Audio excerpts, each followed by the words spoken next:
दया भारत का, सेवा ही बस काम है। सहभागी बन पुण्य कमा लो, सबसे ये आह्वान है। प्रणम्य सागर गुरु महाराज की सोच का ये परिणाम है। सहभागी बन पुण्य कमा लो, सबसे ये आह्वान है, सबसे ये आह्वान है। हम योग प्रणेता ने ये पावन दीप जलाया है। साधर्मी का बने सहारा, बीड़ा ये ही उठाया है, बीड़ा ये ही उठाया है। चलो उन्हें खुशियों से मिलाए, बड़ा पुण्य का काम है। सहभागी बन पुण्य कमा लो, सबसे ये आह्वान है, सबसे ये आह्वान है। जीवों के भोजन का प्रबंधन, असमर्थ बच्चों को शिक्षा, रोजगार की करें व्यवस्था, मांगे ना कोई भिक्षा, मांगे ना कोई भिक्षा। अरे हम जीव दया भारत बस करती ये ही काम है। सहभागी बन पुण्य कमा लो, सबसे ये आह्वान है, सबसे ये आह्वान है।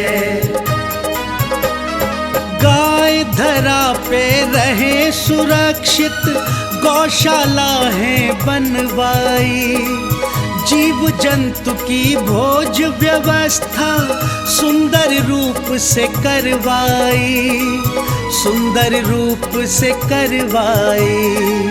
साधर्मी भूखा ना सोए, रखना सबका ध्यान है। सहभागी बन पुण्य कमा लो, सबसे ये आह्वान है, सबसे ये आह्वान है। साधर्मी रोगी के इलाज को हम मिलके हैं करवाते, जाने कितने असहायों को राशन घर में पहुंचाते, राशन घर में पहुंचाते।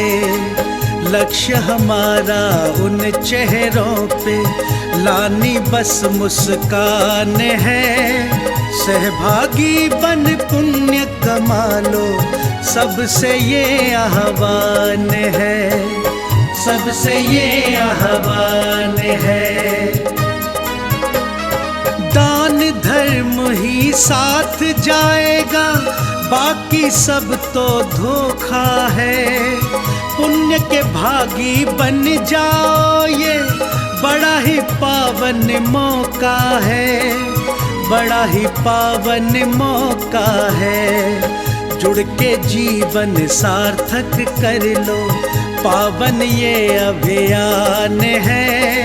सहभागी बन पुण्य कमा लो, सबसे ये आह्वान है, सबसे ये आह्वान है।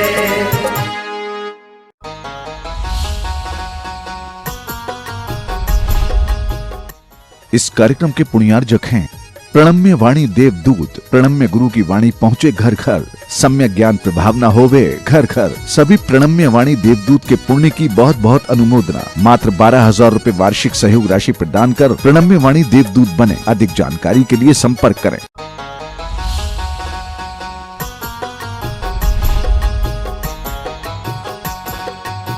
ये महाभारत पढ़ो, तब आपको पता पड़ेगा कि जब महाभारत के समय पर, महाभारत के काल में भी निर्ग्रंथ मुनि होते हैं, तो भला नग्नता कब से चली आ रही है, निर्ग्रंथता कब से चली आ रही है, दिगंबरता कब से चली आ रही है, ये आपको ज्ञान हो जाएगा।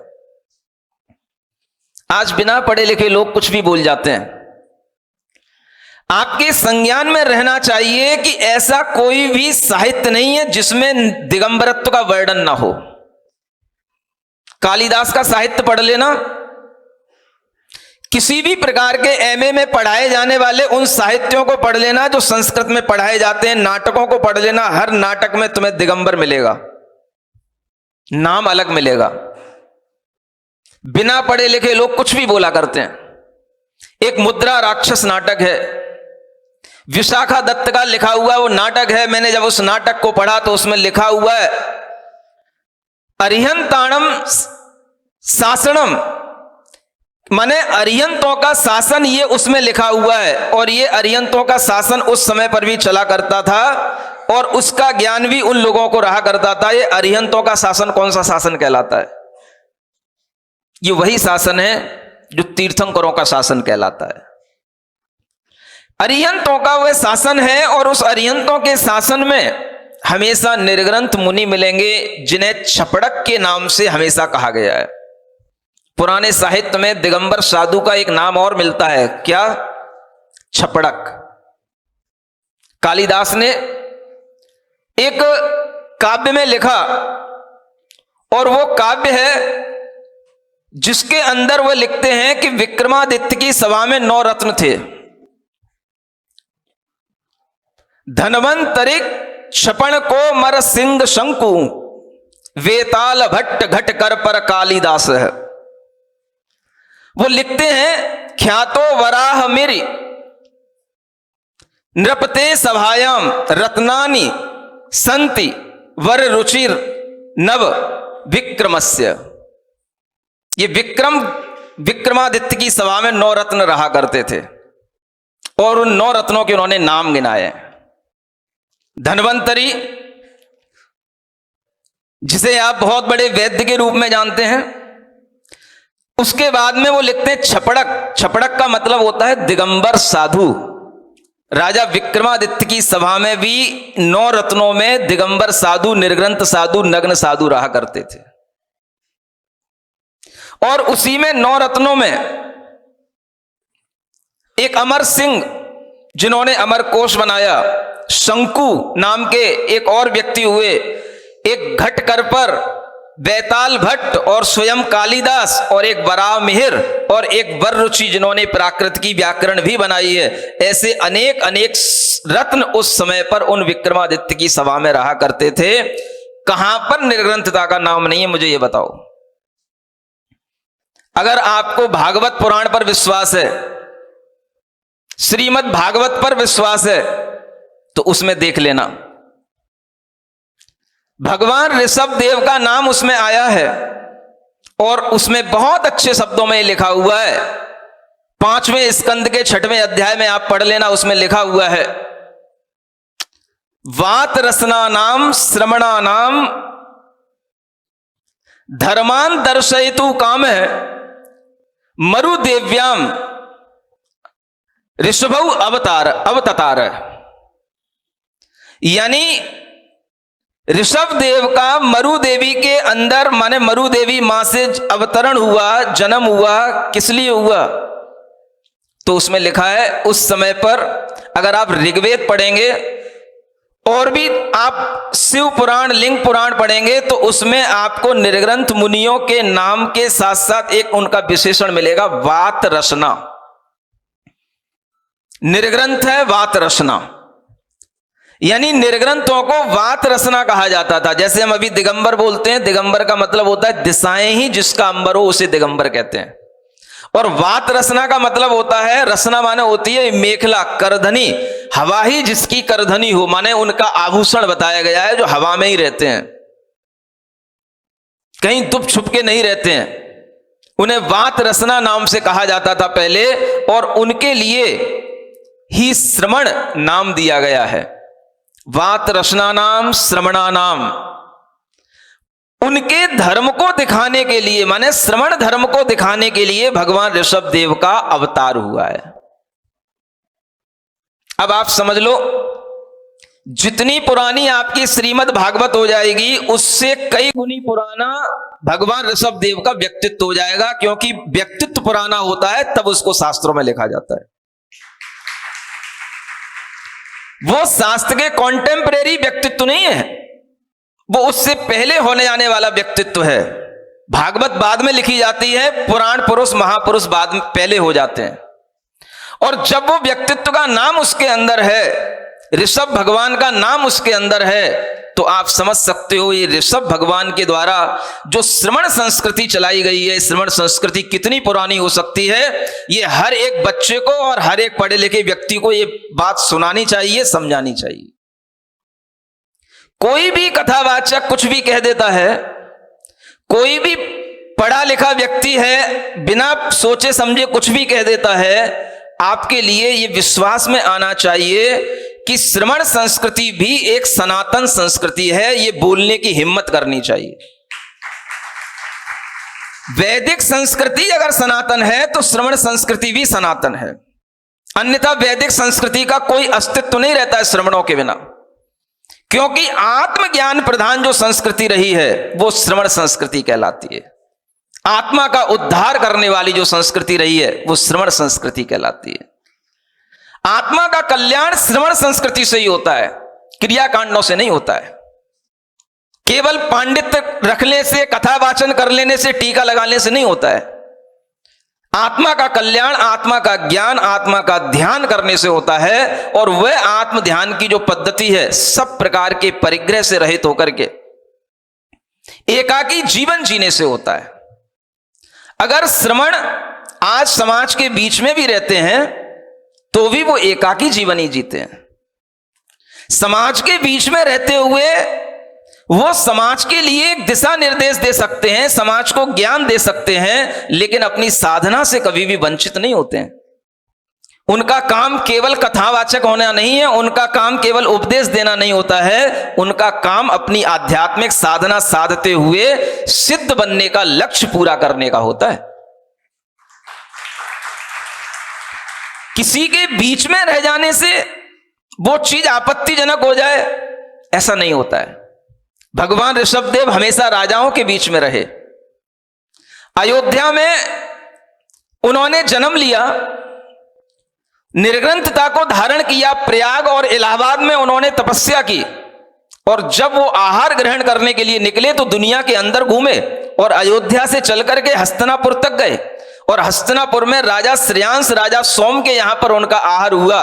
राजाओं के घरों में निर्ग्रंथ मुनियों को जाने की जब इस तरीके की पद्धति भगवान ऋषभदेव ने बना दी, तो तुम जैसे कंगालों के यहां जाने में आज के मुनियों को क्या दिक्कत हो सकती है। ये ऋषभदेव भगवान के द्वारा दी गई श्रवणों की जो परंपरा है, उस श्रवण की परंपरा का अस्तित्व हमेशा से रहा है। उसको समझने की कोशिश करें पढ़े लिखे लोग। आपने चाहे कितनी भी डिग्रियां हासिल कर ली हो, कितने भी आपने शास्त्र पढ़ लिए हो, लेकिन अगर आपने श्रवण संस्कृति को नहीं समझा तो आपका ज्ञान अधूरा कहलाएगा। इसके बिना आत्मा का कल्याण नहीं होना। आप इतिहास पढ़ें, पढ़े लिखे लोग क्या कहते हैं। भक्ति कांड गीता के माध्यम से निर्मित किया गया, जिसके माध्यम से उसमें अध्यात्म का भी उपदेश दिया गया, माने ज्ञान कांड भी समाहित किया गया, और कर्म कांड का भी उसमें उपदेश दिया गया। इसलिए आज गीता महत्ता को प्राप्त है, क्योंकि उसमें दोनों धाराओं को समावेश करने की कोशिश की गई। लेकिन श्रवण संस्कृति अपने आप में आज भी एक पृथक संस्कृति है, अलग है। कभी भी ये कहने की कोशिश मत करना कि हिंदू धर्म से जैन धर्म निकला है। कोई धर्म किसी धर्म से नहीं निकलता है। संस्कृतियां अनादि निधन होती हैं। ये धर्म नहीं है, संस्कृति है। अगर आप धर्म को किसी एक व्यक्ति से जोड़ते हो तो वो धर्म होता है, लेकिन ये किसी व्यक्ति से जुड़ा हुआ धर्म नहीं है, ये अनादि काल से प्रवाहित होने वाला धर्म है। इसलिए संस्कृति कहना चाहिए। जैन धर्म नहीं है, जैन एक संस्कृति है, एक जीने का तरीका है, आत्मज्ञान को प्राप्त करने की पद्धति है। इसलिए इसको श्रवण संस्कृति के नाम से कहा गया। इसी को तीर्थंकरों का शासन कहते हैं, अरिहंतों का शासन कहते हैं। ये ज्ञान अगर आपके दिमाग में होगा तो आपके इसलिए कभी ये प्रश्न ही पैदा नहीं होगा, हिंदू धर्म से कभी भी जैन धर्म निकल ही नहीं सकता है। आखिर हिंदू धर्म क्या भला है? हिंदू कोई धर्म होता ही नहीं है। वैदिक संस्कृति रही है। वेदों को मानने वाले लोगों की जो संस्कृति है उसको वैदिक संस्कृति कहते हैं। हिंदू नाम की कोई चीज दिखा दो किसी शास्त्र में लिखी हो। किसी भी रामायण के अंदर, किसी भी महाभारत के अंदर कहीं हिंदू शब्द आया हो, बता देना मुझे। कौन सा धर्म है हिंदू धर्म? ये संस्कृति जिसको मानने में आ रही है वैदिक संस्कृति, उसको लोग हिंदू कह रहे हैं। लेकिन ये हिंदू शब्द आपका शब्द नहीं है, ये फारसी शब्द है, ये ध्यान रखना। भारत देश ये आपका शब्द है, इसको आप भूल रहे हो। हिंदुस्तान ये तब कहा गया जब यहां पर अफगान के लोग, फारसी लोग यहां पर जब आए थे और सिंधु नदी के इधर उन्हें आने में दिक्कत होती थी, और इस ओर आने पर जब वो बोलते थे तो साको हा बोलते थे, इसलिए वो सिंधु का नाम पड़ा हिंदू, माने सिंधुस्तान, हिंदुस्तान बन गया। सिंधु नदी के इधर का जो स्थान था वो सारा का सारा हिंदुस्तान कहलाता है, और उस हिंदुस्तान में रहने वाले जो भी लोग हैं वो सब हिंदू कहलाते हैं, चाहे वो जैन हो, चाहे अजैन हो, चाहे ब्राह्मण हो, चाहे वैश्य हो, कोई भी हो, सारे लोग हिंदू कहलाते हैं। हिंदू कोई धर्म नहीं है, हिंदू एक स्थान का नाम है, इसलिए उसको हिंदुस्तान कहते हैं। ये सीखो, थोड़ा सा इतिहास सीखो। बड़ी बड़ी डिग्रियां आने के बाद भी आपके लिए अगर इतिहास का ज्ञान नहीं होगा तो आप कभी भी अपनी संस्कृति, अपने धर्म, अपने समाज, अपने देश के साथ में न्याय नहीं कर पाएंगे। इसलिए जो दो संस्कृतियां हमेशा से प्रवाहित रही हैं, ये महान संस्कृतियां हैं, श्रमण संस्कृति और वैदिक संस्कृति, और ये दोनों प्राचीन संस्कृतियां हैं। हिंदू धर्म से कभी जैन धर्म निकला है, ये बात कभी सोचना भी मत।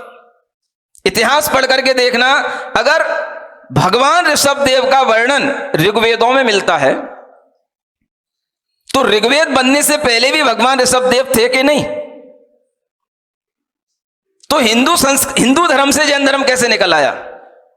ये बच्चों को पढ़ाओ और बड़ों को भी पढ़ना चाहिए।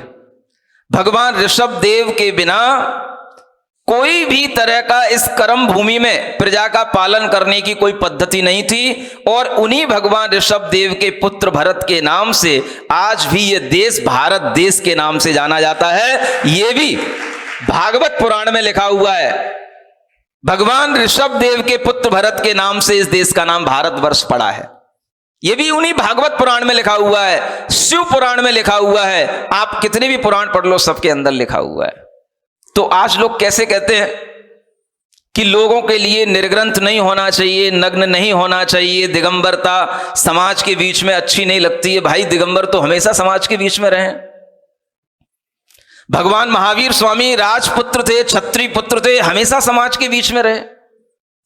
भगवान महावीर स्वामी के जितने भी तीर्थंकर हुए हैं, भगवान महावीर स्वामी तो 24वें तीर्थंकर हुए, ऋषभदेव से लेकर के जितने भी तीर्थंकर हुए हैं, सब तीर्थंकरों ने निर्ग्रंथ मुनि बनने के बाद में सबसे पहला आहार ग्रहण किया है तो जंगलों में नहीं किया है, राजाओं के यहां पर उनके आहार हुए हैं, सेठों के यहां पर उनके आहार हुए हैं। घरों में जाकर के ही आहार होते हैं, बिना घरों में जाए मुनि महाराज का जीवन चल ही नहीं सकता है।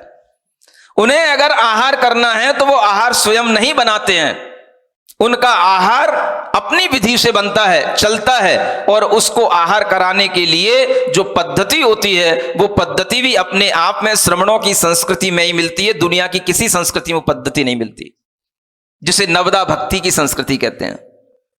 ये आहार कराने के बाद में उन मुनि महाराज की सेवा करने का भाव भी सबके अंदर रहा है। आपको ये ध्यान रखना चाहिए, अगर आपकी संस्कृति है, आपके शास्त्र हैं, तो हमारी भी संस्कृति है, हमारे भी शास्त्र है।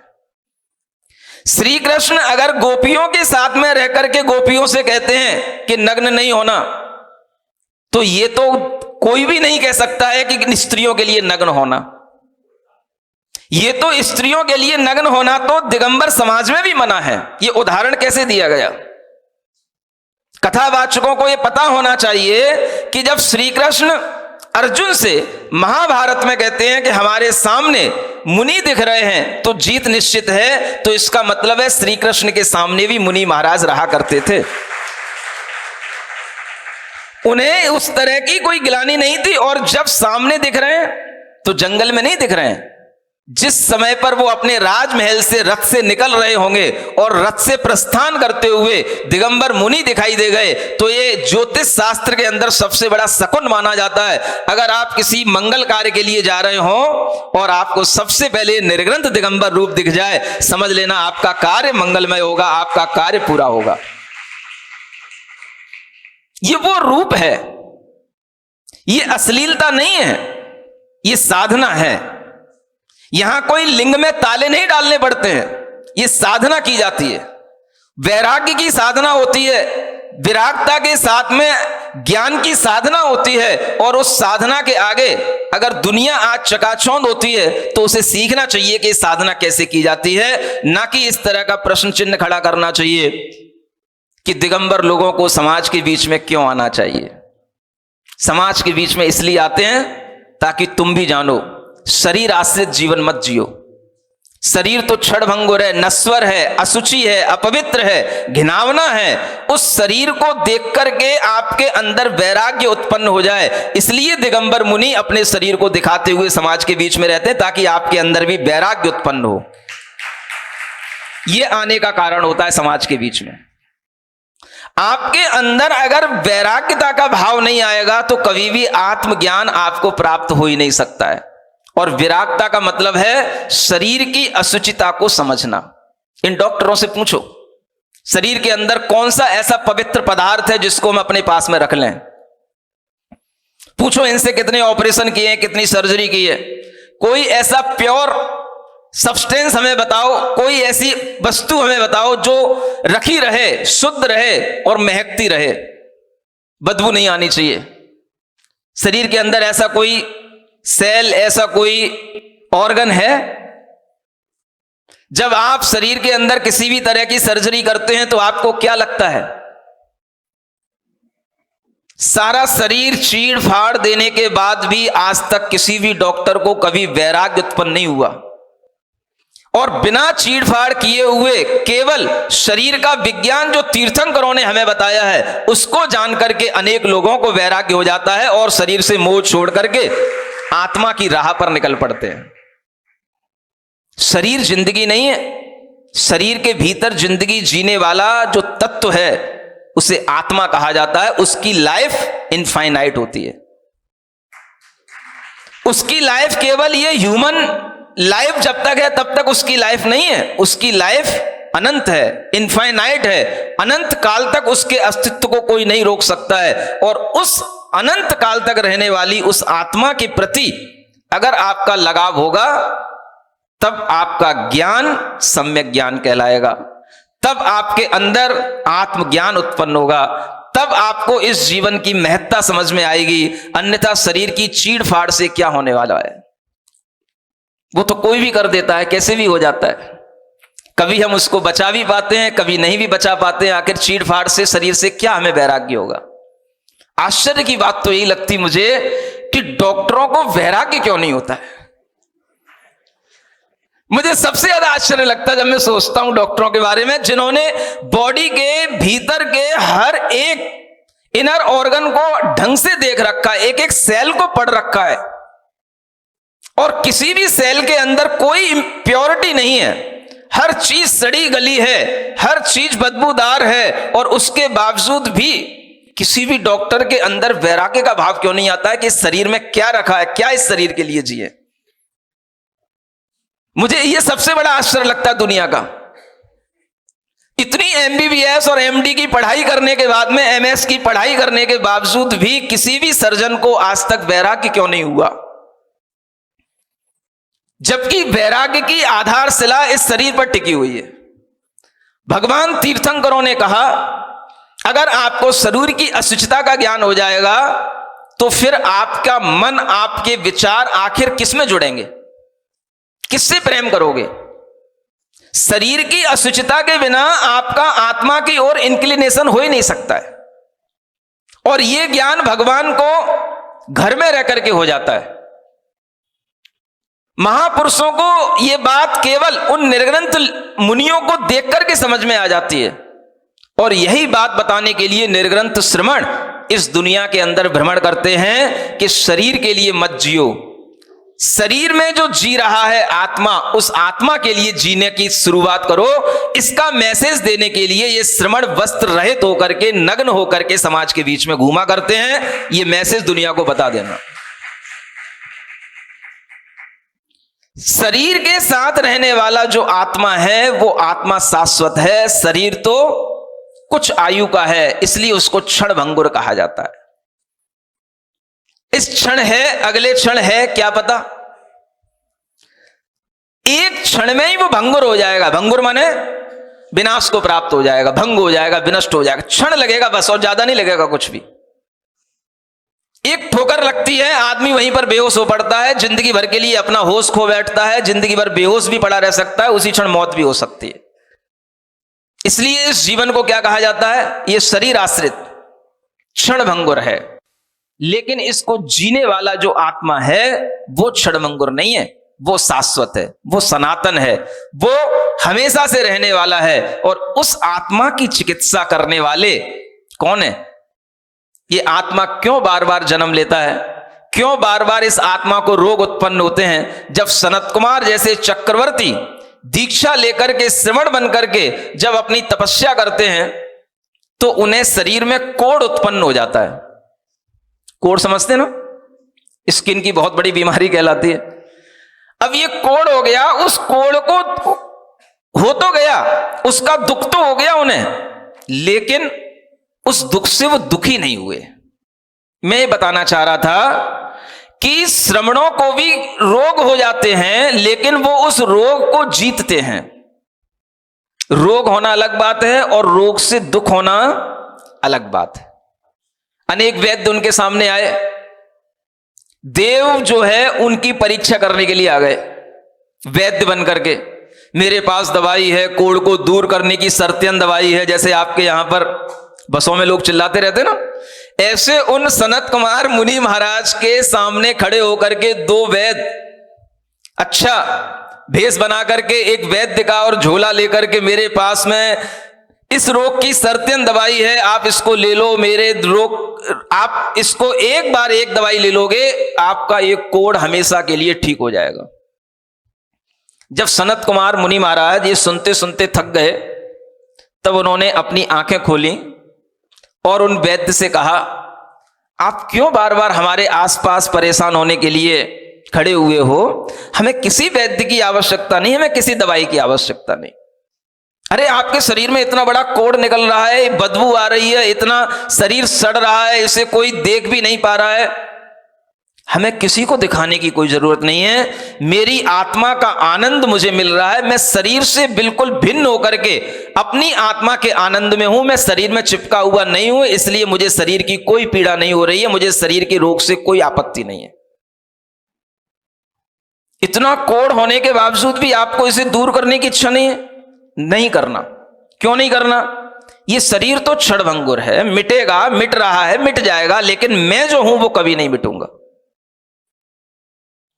आपके लिए एक बार तो इसकी मेरी औषधि ले लेनी चाहिए थी, मैं इसको बिल्कुल सर्तन ठीक कर दूंगा। ये परीक्षा करने के लिए देव लोग उनके सामने खड़े हैं। और सनत कुमार चक्रवर्ती मुनि महाराज उसके लिए कह रहे हैं, नहीं, मुझे कोई दवाई की आवश्यकता नहीं है। और जब वो वैद्य नहीं मानते हैं, सुन रहे हो, सो तो नहीं गए, सो ही नहीं सकते हो हमारी सभा में।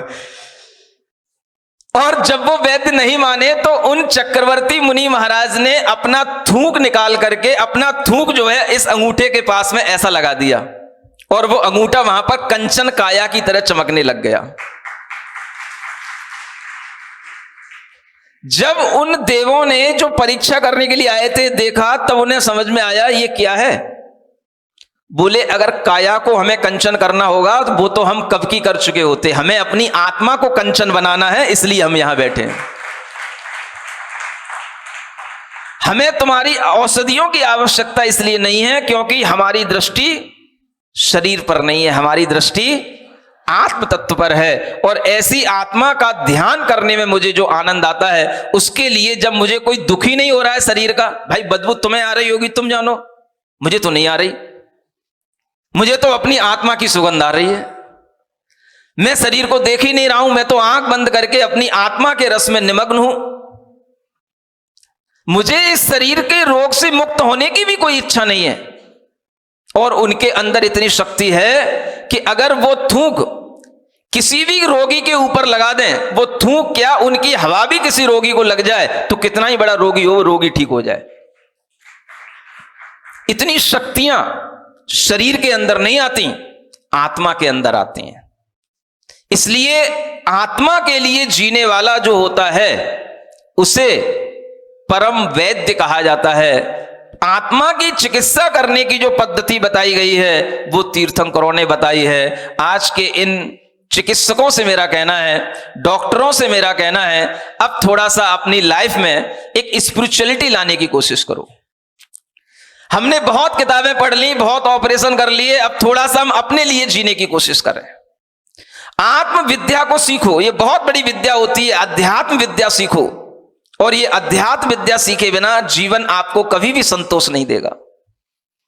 ये अध्यात्म विद्या सीखने के लिए आपको आध्यात्मिक ग्रंथ पढ़ने पड़ेंगे। चाहे आप गीता पढ़ लो और चाहे आप इधर दिगंबर जैन संतों के द्वारा लिखा हुआ इष्टोपदेश, समाधि तंत्र या समय सार आदि ग्रंथों का अध्ययन करो, ताकि आपको समझ में आएगा कि अध्यात्म किसे कहते हैं, आत्मा क्या कहलाती है। आपके लिए अगर आत्मा का ज्ञान होगा तो ही सबसे बड़ा ज्ञान आपके अंदर आएगा। मैं यही चाहता हूं सभी लोग आत्मज्ञानी बने। शरीर ज्ञानी बनने से क्या होगा? शरीर का ज्ञान तो वैसे ही दिखाई दे रहा है सब कुछ।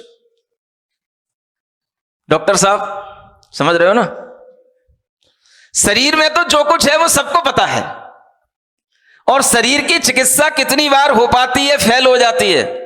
लेकिन हमने पास्ट टाइम में कभी भी और आज तक भी कभी भी अपनी आत्मा के रोगों की चिकित्सा करने का कोई भी बीड़ा नहीं उठाया। और आत्मा के रोग क्या हैं? हमारे अंदर जो अज्ञान है, हमारे अंदर जो अनेक तरह के विकारी भाव हैं, जिन्हें हम ईर्ष्या कहते हैं, मोह कहते हैं, क्रोध कहते हैं, मान कहते हैं, लालच कहते हैं, छल कपट कहते हैं, ये सब भावों को नष्ट करके अपनी आत्मा को शुद्ध बनाने की जो विधि बताई जाती है, उसी का नाम जैन धर्म कहलाता है। ये ध्यान में रखना। और उस जैन धर्म के अनुसार जो उस चिकित्सा पद्धति पर सब कुछ छोड़ करके चल पड़ते हैं, उन्हीं को श्रमण कहा जाता है, उन्हीं को मुनि महाराज कहा जाता है। ये मुनि महाराज हमेशा से इस भारत की संस्कृति पर विचरण करते हुए सबके लिए आत्मविद्या का ज्ञान देने के लिए हमेशा रहे हैं। और हर राजाओं के समय पर इन मुनि महाराजों का सद्भाव रहा है। राजाओं की सभाओं में भी कालिदास जैसे लोग लिखते हैं। ज्योतिर्विदाभरण नाम का एक ग्रंथ उन्होंने लिखा है, उसकी पंक्तियां मैंने आपको सुनाई थी, जिसमें उन्होंने नवरत्नों के नाम लिए। उन्होंने नवरत्नों में एक छपड़क का नाम लिया है। छपड़क का मतलब दिगंबर मुनि होता है। ये कोश साहित्य में आप पढ़ लेना। छपड़क का मतलब जो अपने कर्मों का क्षय करने वाला होता है, उसको छपड़क कहते हैं। और ये छपड़क शब्द आपको दिगंबर शास्त्रों में भी मिलेगा, और दिगंबर शास्त्रों के अलावा अन्य भी वैदिक शास्त्रों में आपको ये छपड़क शब्द मिलेगा। तो दिगंबर मुनियों का अस्तित्व हमेशा से इस धरती पर रहा है। हमेशा आप उनसे आत्मज्ञान लेने की विद्या प्राप्त करने की कोशिश करें, यही उनका उद्देश्य रहा है। हर समाज के बीच में व्यक्ति आज केवल भौतिकता की चकाचौंध में दौड़ता हुआ अपने आप को राग द्वेष से आक्रांत करके परेशान करते हुए अपनी मौत सुसाइड के माध्यम से कर रहा है। ऐसी स्थिति में अगर आपको कोई आत्मज्ञान मिलेगा, आत्म शांति मिलेगी, तो आपके लिए यह साधना समझ में आनी चाहिए। मुनि महाराज किसके लिए जीते हैं? अपनी आत्मा के लिए जी रहे हैं। क्षण भंगुर जीवन जी रहा मैं अपने लिए। किसके लिए? अपने लिए। बस इतनी सी लाइन आप लोग ध्यान रखना। और इस तरह की चिकित्सा करने की कोशिश करना जिससे हमारे अंतरंग मानसिक भावों की, आध्यात्मिक भावों की हम अपने अंदर कंट्रोलिंग कर पाएं और उसके माध्यम से हम अपने आत्मा की चिकित्सा करने के लिए अपने कर्मों के संस्कार को हमेशा के लिए नष्ट कर पाएं। यह चिकित्सा ही महत्वपूर्ण चिकित्सा है और इसी के माध्यम से सब कुछ साध्य, साधन और साधना जानी जाती है। एक बार ऐसी साधना करना भी प्रारंभ करो। राजा श्रेणिक, सुन रहे हो? किसको साध्य बना लिया है? ग्रह शोभा को। ग्रह की शोभा कब तक बढ़ाओगे? क्या कपड़ों से केवल ग्रह की शोभा बढ़ती है? साध्य क्या होना चाहिए? अपनी आत्मा को शुद्ध करना, यह हमारे जीवन का साध्यभूत लक्ष्य होना चाहिए। समझ में आ रहा है? इस सभा में बैठ करके अगर आपने केवल अपना साध्य इतना बना लिया तो समझ लेना सभा में बैठना आपका सार्थक हो गया। और आपके लिए फिर भी कोई प्रश्न आ रहा हो तो आपको अनुमति दी जाती है, आप प्रश्न पूछ सकते हैं। नमोस्तु गुरुदेव। क्या वैदिक और श्रमण संस्कृति के लोग आपस में आग्रह छोड़कर नहीं रह सकते? क्या वैदिक और श्रमण संस्कृति के लोग आपस में आग्रह छोड़कर नहीं रह सकते? देखिए, ऐसा है, कभी भी कोई भी चीज इस प्रकृति के अंदर रहती। बहुत अच्छा प्रश्न है, सुन रहे हो ना? सब लोगों ने प्रश्न सुना ना? वैदिक और श्रमण संस्कृति के लोग आग्रह छोड़ करके क्या इस संसार में नहीं रह सकते? हम आपसे पूछते हैं, अगर वो अपना अपना आग्रह भी बना करके संसार में रहते हैं तो क्या दिक्कत है? इसमें क्या दिक्कत है? संसार में हमेशा दो तरह की चीजें हमेशा रही हैं, पॉजिटिव और नेगेटिव। एक चीज से कभी काम चलता ही नहीं, एक चीज से कभी संसार होता ही नहीं। दिन होता है तो रात भी, सूर्य निकलता है तो चंद्रमा भी, सुन रहे हो? जाड़ा आता है तो गर्मी भी होना। इसलिए दो चीजों के बिना कभी भी कोई भी अस्तित्व में मानव संस्कृति रह ही नहीं सकती है। यानी इस मानव को मानव बनाए रखने के लिए दोनों ही संस्कृतियों का होना आवश्यक है और दोनों ही संस्कृतियां जब साथ साथ चलेंगी तभी ये मानव मानव रह पाएगा। इन संस्कृतियों में किसी भी तरह के लोगों का कोई भी आग्रह रहे, लेकिन वो आग्रह भी प्रेम भाव के साथ रहने में कहीं कोई दिक्कत नहीं है। आग्रह तब आपके लिए दुखकर होता है जब कोई आपको अपनी ओर खींच रहा हो, दूसरा आपको अपनी ओर खींच रहा हो। कोई किसी को अपनी ओर ना खींचे, अपना अपना काम करें, अपनी अपनी समझदारी से सब काम करें, तो कोई भी आग्रह किसी के लिए परेशानी का कारण नहीं होता है। फूल होते हैं तो कांटे भी, स्त्री होती है तो पुरुष भी, हर चीज विरोधाभास के साथ ही यहां चलती है। इसलिए ये दोनों संस्कृति एक साथ हैं तभी एक दूसरे की पूरक हैं। एक के अभाव में दूसरे का अस्तित्व नहीं है। न श्रमण संस्कृति का वैदिक संस्कृति के अभाव में अस्तित्व है और न वैदिक संस्कृति का श्रमण संस्कृति के अभाव में अस्तित्व है। इसलिए जान लेना, ये दोनों संस्कृति जब से चल रही है तभी से मानव जीवन है और ये दोनों संस्कृति जब तक चलती रहेंगी तब तक ही मानव इस धरती पर मानव के रूप में है, नहीं तो दानव हो जाएगा। समझ में आ रहा है? इसलिए आग्रह वाली कोई बात नहीं है। धर्म हमेशा आपको दोनों तरह से जीना सिखाता है और धर्म के लिए आपको हर चीज को जानना आवश्यक है। आप क्रिया कांड भी समझें, कर्म कांड भी समझें, ज्ञान कांड भी समझें, भक्ति कांड भी समझें, और इन सब के समझने का नाम ही है श्रमण संस्कृति और वैदिक संस्कृति, दोनों को समझ लेना। नमोस्तु भगवान। मेरा दूसरा प्रश्न है, भगवान की भक्ति करने से भी शरीर निरोग हो जाता है क्या? भगवान की भक्ति करने से भी नहीं, से ही शरीर निरोग होता है ना? हाँ, डॉक्टर भी तभी काम कर पाते हैं जब आपके अंदर भगवान की भक्ति से संचित पुण्य आपके साथ साथ डॉक्टरों के पास जाए। तभी डॉक्टरों का दिमाग सही चलता है, तभी वो सही ऑपरेशन कर पाते हैं, तभी उनका ऑपरेशन सक्सेस होता है। और जब ऑपरेशन सक्सेस होता है तब डॉक्टर भी कहते हैं थैंक यू गॉड, मेरा ऑपरेशन सक्सेस हो गया। अदरवाइज उन्हें बोलता है ओ माय गॉड। फिर वो जब अपने सब प्रकार के ज्ञान का उपयोग करने के बावजूद भी कुछ नहीं कर पाते हैं, तब फिर आपसे कहते हैं गॉड ब्लेस यू, हमें जो करना था वो हम कर चुके। तो ध्यान रखना, भगवान की भक्ति से ही निरोगता आती है, चाहे डॉक्टर के पास जाने से पहले कर लो और चाहे डॉक्टर के पास जाने के फिर बाद में करना पड़े, करना तो पड़ेगी, उसके बिना आपके इलाज का कोई दूसरा तरीका है नहीं है।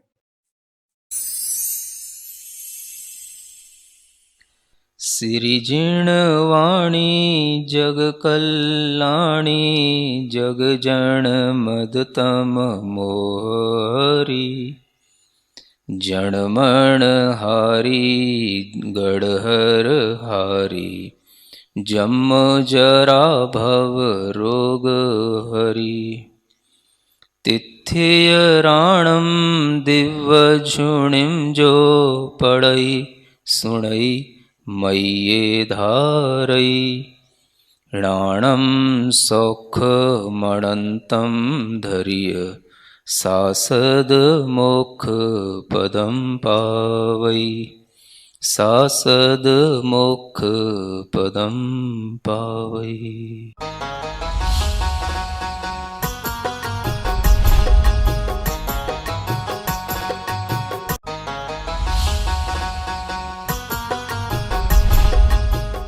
इस कार्यक्रम के पुण्यार्जक थे प्रणम्य वाणी देवदूत। प्रणम्य गुरु की वाणी पहुंचे घर घर, सम्यक ज्ञान प्रभावना होवे घर घर। सभी प्रणम्य वाणी देवदूत के पुण्य की बहुत बहुत अनुमोदना। मात्र 12,000 रुपए वार्षिक सहयोग राशि प्रदान कर प्रणम्य वाणी देवदूत बने। अधिक जानकारी के लिए संपर्क करें।